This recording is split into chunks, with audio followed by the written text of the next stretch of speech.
We have a small pile of these portfolios, and these are the final ones, the returned ones. For a while, we kept the envelopes as well, but I couldn't find them.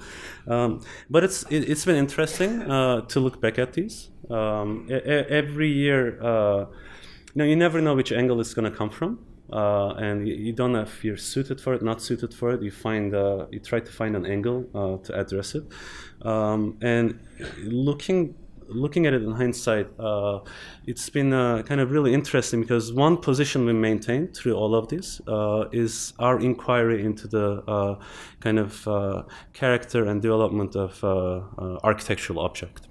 For us, whatever the theme was, we kind of found ourselves always arguing for a position where architecture is not seen contingent, but architecture that develops its logics internally from itself towards a very specific architectural object that grew out of disciplinary concern, but not dependent on the other things. We are at a kind of interesting moment where there isn't a dominant force in the discipline. To go maybe through a few of those could be a position where projects that respond to specific cultural situations who find their determinacy in those conflicts. There are projects that respond to environmental conditions, maybe try to address them through means of efficiency. There are also conditions which deal with the advanced technology in terms of parametric software, digital fabrication, where really the success of the project depends onto the next piece. But nonetheless, these are contingent matters. We think perhaps there's an alternative that somehow architecture can be thought about once again through disciplinary means, and there could be focus on architectural object clearly defined by an internal argument. The way we approached this year's submission, this is the cover of the Not Miss, and we were given, I guess, maybe 500 words to respond. We put about 100 here and about maybe 16,000 in the book. But basically, we looked at our 30 best images that we've done, and then put them down. And Michael has been working on a rather incredible text about estrangement and realism in architecture. And we kind of overlaid our arguments onto the imagery, onto the projects. And strange things emerged. There were alignments, misalignments, arguments that didn't help together, projects that didn't help together in the context of the arguments. And what seemed to be kind of a deadline for us kind of determined the new point of departure in terms of how we would kind of look back to our work and reevaluate it in light of this submission. The exhibition is basically organized as 9 objects. You can see them, experience them, kind of evaluate them independently, or you can begin to kind of see conditions of overlay, infiltration from one to the other. It is in the relationship of one to the other that we find interesting opportunities, a drawing becoming an ornamental organization on the object, the qualities of the object shifting down into the buildings, etc. The first row is a set of drawings. The second row is a speculation of objects and their images. The third row are kind of building projects that hopefully begin to build an argument that we like to take further and articulate. With that, I'm gonna kind of leave it to Michael to kind of take us through the first 2 categories. All right, these are interesting lectures because they're half hours, they're fast, they're kind of like acceptance speeches, they're also kind of like gallery talks that aren't in the gallery, they're also lectures about what your project is in the big sense in terms of the capital P, and they're an opportunity to show what your practice does. So it's like being half man, half shark, and half alligator. There's too many qualities for there to be just one thing going on. But within that, this idea that we would overlay a textual argument about realism and estrangement onto our projects and see what would happen requires us to give some of that theoretical discourse, some of that mediation that we use through text as part of this presentation. So I'm going to boil down 25,000 words into 5 minutes. So it's going to be a condensed, hyper-specific realism, but maybe that's a tighter nugget to deal with. First thing I want to say is that realism and reality are not the same thing. Realism is an aesthetic position. It's a position that puts tension between reality and its representation. And this goes all the way back to something like Gustave Courbet, all the way back to where we tend to find the establishment of realism as an aesthetic category within art history and art discourse. That tension is there. So this tension that is sought between reality and its representation begins to estrange it. The quality of estrangement is an aesthetic quality that is produced through the defamiliarization of familiar objects that begin to come new to you in a way that you hadn't considered them before. This is a way for us to get out of things like novelty. Novelty is a little bit of a problem for architecture. If you're always trying to find novelty, you're getting stuck. Because how do you begin to decide what is new? How do you begin to produce what is new? And how do you begin to define that if you don't have something to define it against? The same problem exists if you're working constantly off of precedent. If it's step by step, increment by increment, inch by inch, precedent by precedent, eventually at some moment you need to take a leap, and how and which way do you take that leap, and where do you put it, and how do you argue it? So estrangement, especially in relationship to realism, is where we find some of the most provocative aesthetics that can help us with this problem. So just, to point out a few things here in the Courbet painting, if this is realism, this is a very weird world. First of all, there's no way you can fit that many people into that shallow of space. This is compressed like a bas-relief. They're about to fall out on you. There's no way you can put that much stuff in that space. Second thing, this is highly composed. There may not be composed along axes and pyramids and things like that, but there's this serpentine rhythm of people that are bouncing from the left to the right, and then sub-rhythms that are moving within them. Much too composed for any sort of natural, realistic representation. Another thing to point out, what's going on with all the twins? Doubling everywhere. If I had a little laser pointer, I could start pointing at twins, like twin handkerchiefs, twin dudes, twin choir boys, twin pallbearers. And then all of a sudden, these two twin religious figures that look like a double-headed sort of conjoined twin with their heads splitting off to the right and red in the middle. There's no way you find that kind of situation in a normal, everyday world. And then the last point, nobody's looking at each other. I mean, look, you may find this on a subway, but this isn't a subway. This is a burial. And so all of these things are combining to produce an art artifact that's pushing against reality, creating a tension between reality and its representation, and at the same time pushing against its genre. It's very conscious of its genre as a grand historical narrative painting, 22 feet by 10 feet. This is the kind of painting that you paint in Ovid Metamorphosis or something from the Bible. This is not a painting for a standard burial of a peasantry in the provinces of France. Now, you probably didn't think that was the next one that was going to come, but it is. And what I want to say here is that there's something about this argument within realism that allows us to rethink abstraction and rethink the medium specificity argument of Clement Greenberg. Just to rehash that very briefly, the medium specificity argument says that each discipline, each medium to become modern must specify what makes it different from all the others, and through that, reduce, whittle, compress itself down to the statement that is clearest about what makes painting painting and what makes sculpture sculpture. So for Greenberg, painting was flatness and the delimitation of flatness. Now, if you think about that within the arguments of realism, he's actually talking at a certain level about reality and the representation of reality. He could have just said one of those, but he needed both. He needed both flatness and its delimitation.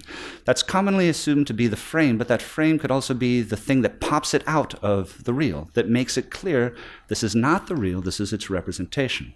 For paintings to become flatter and flatter and flatter and more clear with their boundaries means they become more and more abstract, which means abstraction is not the antithesis or the opposite of realism, but abstraction is actually an extension of realism.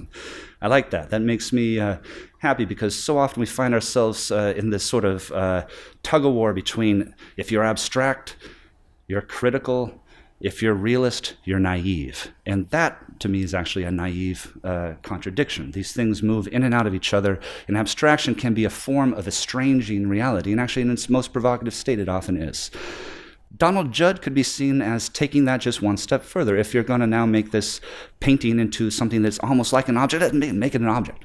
Pop it off the wall, put it on the floor, call it what it is, its specific objectness. This was the thing, Michael Fried came up yesterday, I think it was in Andrews or Adams or both, it was in somewhere. The art and objecthood essay was brought up on Tuesday as well.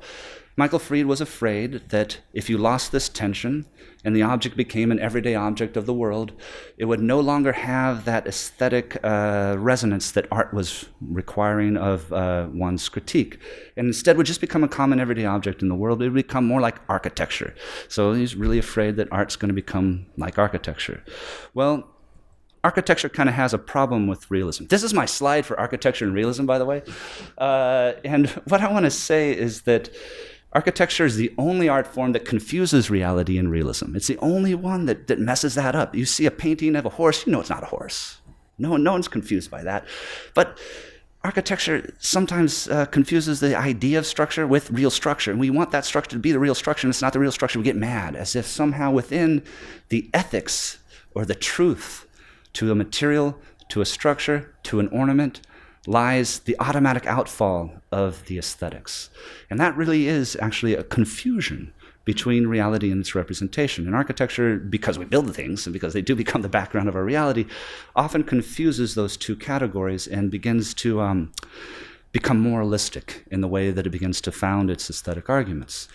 It also has a problem with medium specificity because it truly does not know what its medium is. If we decide that medium specificity for architecture is tectonics, that you are true to a material and express its construction, you will have a real, honest building. Well, okay.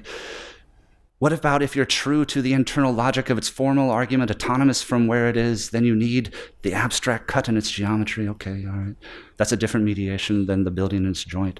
Well, what if it was just about the iconographic communication of a cultural value, be that something that's vernacular or classical or popular?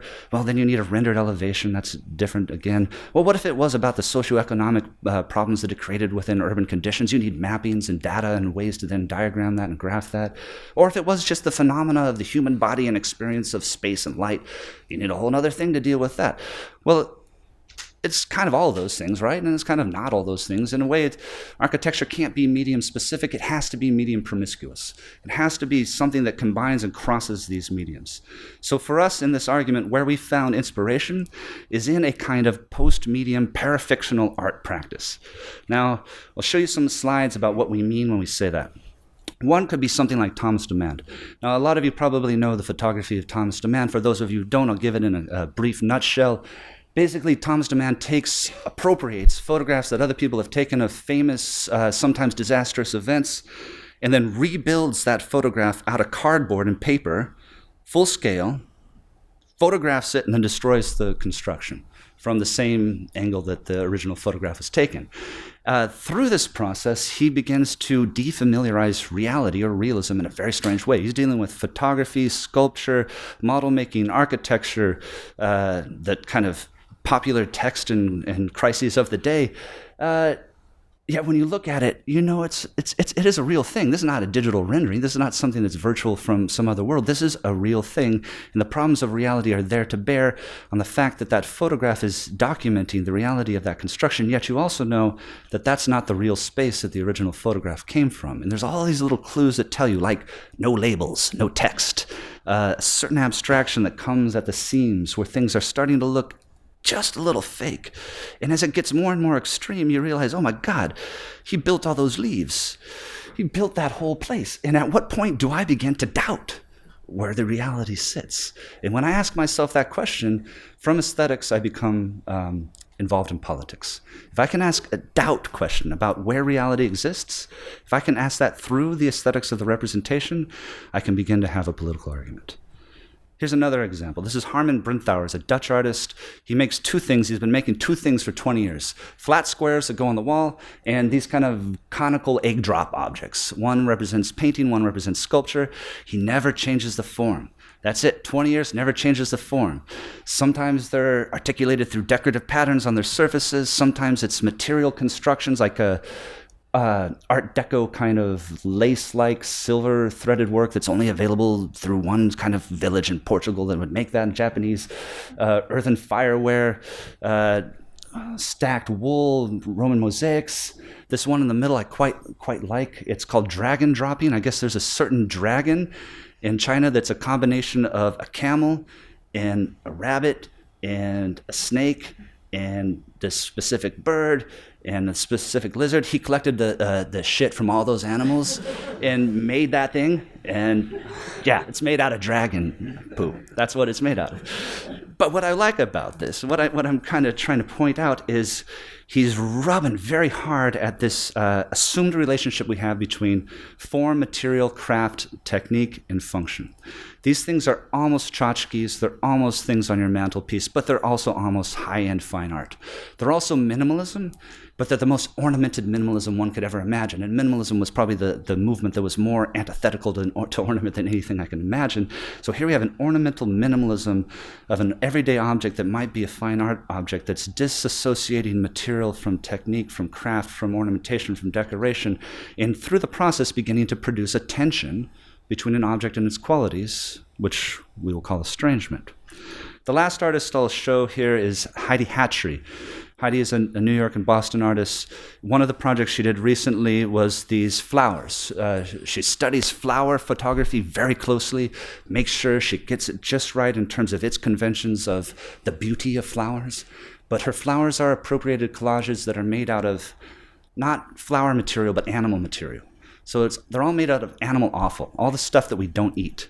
And really when the parafictional becomes political is when it's not the critical, ironic doubt that's put in front of you, but it's the doubt that sort of roundhouse kicks you on the back of the head, and you realize that flowers are the sexual organs of plants, and she's making flowers out of animal sexual organs, and that at that moment, are you disgusted?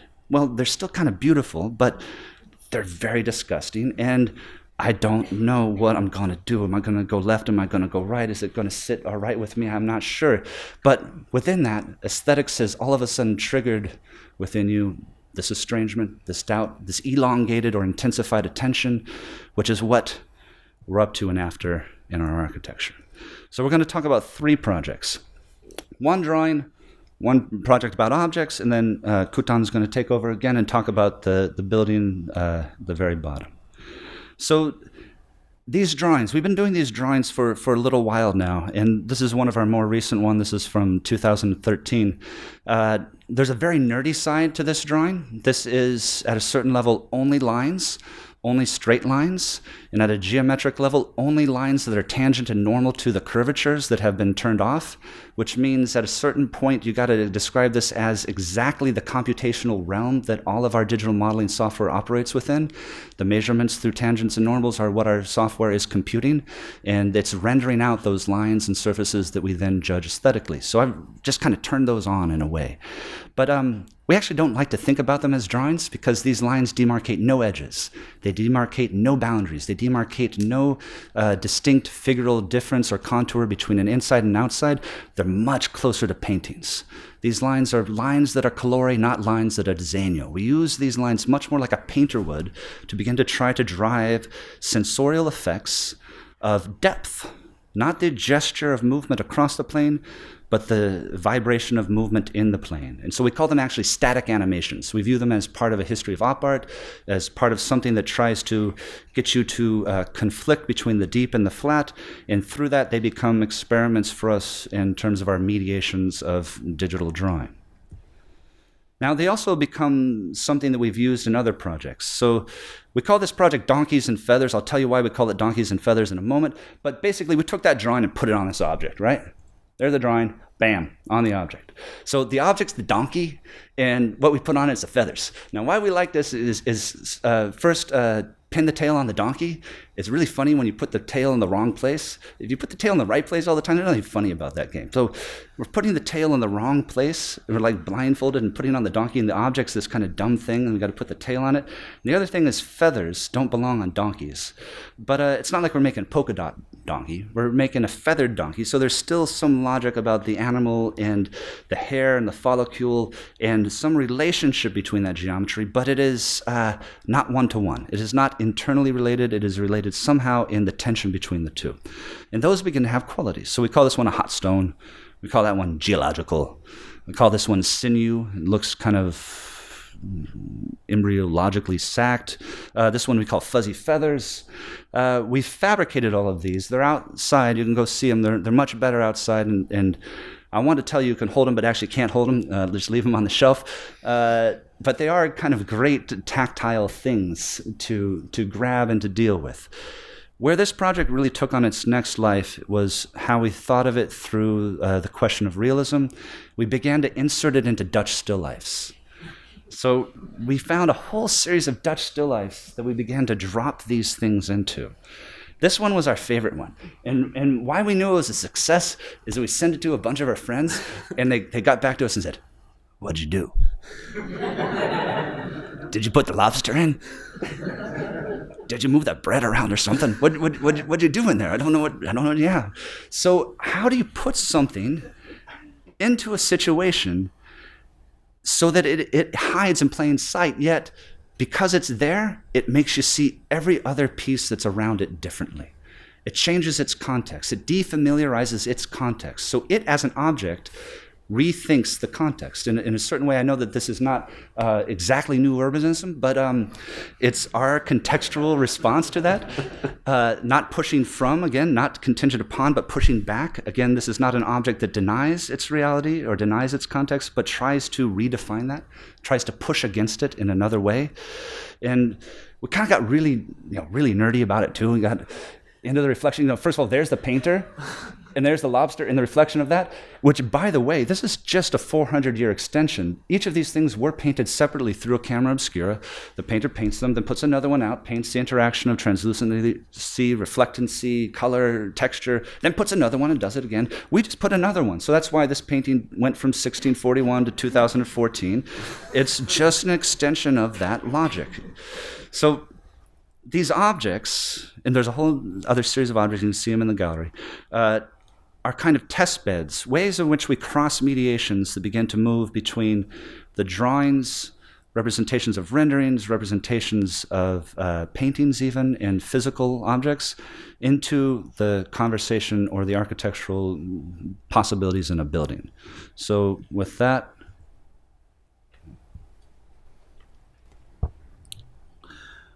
all right. We are, after all, in the business of making buildings. Business is a little bit of a stretch at this point, but seriously, kind of talking about putting an object in a context that begins to influence its surrounding is a crucial aspect of this project because the context doesn't exist. Everything you see up to that road in the back is basically landfill that is going to happen, but the context was supplied to every single competitor for the Busan Opera House competition a couple of years back. And our response has been kind of purely accepted, and then begin to kind of push on it in subtle ways where it complies with its site, but there are points of departure and reaction to it that begins to incorporate the landscape into the building and begin to estrange the type of the archetype of an opera house. As you kind of get closer to this creature, it has been likened to kind of a monster growing out of the river, or a quadcopter landing onto the site, or a shoe. As long as it starts to look as more than one thing, I think we're in the kind of right territory in terms of it's becoming something else, becoming something that that we cannot quite pin down. But essentially, it's a very kind of simple organization inside in terms of kind of opera, fly tower, and kind of two small experimental theaters attached to each end of the cross, and a public circulation around those venues. The kind of interesting thing here is by pushing out the circulation, we begin to pull the site in the landscape into the core of the project, and by kind of elevating the circulation ring, the foyers, the ground begins to kind of integrate into the building in ways that was not kind of predictable from the aerial view. The ground articulates several movements of the opera goer from down below to the main entrance of the opera. On the other side, which is only accessible in terms of only by pedestrians, is the black box theater, the entrance of the production on the right, and the experimental theater on the left. So it kind of promotes circulation all around. In that sense, a typology that begins to define a back of the house and the front of the house normally is transformed into something that's now all around. And that's the kind of urbanism we were pushing through the object, that it begins to kind of activate all around a large building. Just quickly gonna go to the section. It's kind of a shell that's wrapping the object. The shell and the objects inside behave radically differently. It's after all a factory, a production space that finds its kind of expressions within the auditorium. But otherwise, it's a completely rational plan of an X. But the section then finds all kinds of shared spaces right under the shell, both for public workers, performers, etc. So the kind of interesting thing here is the experience of going into the building. You're kind of continually rising in the building next to an edge that brings you up to the second floor, the main foyer, and the two bridges that take you into the main floor. The foyers grew out into the rings around the courtyards to other theaters. We were given extra square footage in the competition to kind of come up with an idea. And for us, it was kind of interesting to think about this as an art house next to an opera house, because it just doesn't function during the day as an opera.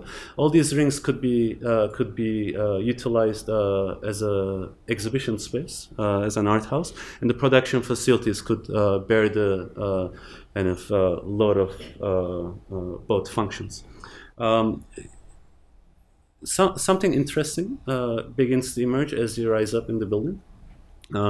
We were kind of really kind of thinking about how to deal with the opera space inside, how to kind of get away from a model of the atrium, how to get away in a strange the condition of the experience that you typically have going into a large space and then going through a threshold, typically a door, double door, then into the opera space. That's kind of the sacred condition. We weave that experience all the way from the bridges into the island and into the building as one continuous condition that amplifies and intensifies, and then kind of releases you into the space without necessarily kind of clear distinctions. Then kind of looking at the project, this is project in its afterlife. It has several afterlives and several explorations that we projected onto it afterwards. To begin to really think how we can kind of draw with line work, process line work, into kind of new possibilities and representation that really operates between an outline drawing and a rendered image. These are, again, all kinds of line drawings where we're really exploring perhaps how one would explore with etching. It's a real problem to get kind of lines to print with varying thickness in a printer, which is not really possible. You have to make shapes. We're kind of trying to invent a way in terms of how that's that could be possible, how asymmetric lighting could be possible on a surface like this through line drawing. So these are basically processing normals to the surface that begins to kind of highlight asymmetry and light exposure that then gets overlaid into the contours of the surface, producing all kinds of new possibilities in the way one can begin to think in terms of a line drawing. We've done that through kind of several angles into this object. It begins to become this kind of engraved surface. In its technique, it's very old, but the medium through which we carried it was a kind of a really interesting process of kind of trying to figure out how we could kind of achieve this effect. And then really have to begin to kind of represent that intensity of singular lines branching out, intensifying towards the experience of the auditorium, which is kind of, for us, really the kind of exploded brain of the building inside. Of course, behind all this is a geometric rigor. There's a precision to the geometry by which we operate. It's quite nerdy. It deals with kind of tangency across seams, etc., etc. I guess that's kind of how we operate, but we're after this. That precision is not necessarily kind of what we would want to expose. What we're after is the sensation that begins to emerge out of that operation. We're more interested in the tactile qualities of these geometries that begin to be kind of overlapped and kind of interrogated towards other possibilities. So in this case, kind of the kind of highly activated, I guess, courtyard at night begins to kind of ornament, kind of what seemed to be an ornament during the day begins to kind of act as an aperture at night, giving a completely different character to the inside. So the kind of, for us, the very exciting moment in the project is the auditorium itself. We kind of took the idea of tiered intimacy, and really thought about it. What happens if we, instead of giving all tier, we give all boxes? What's the kind of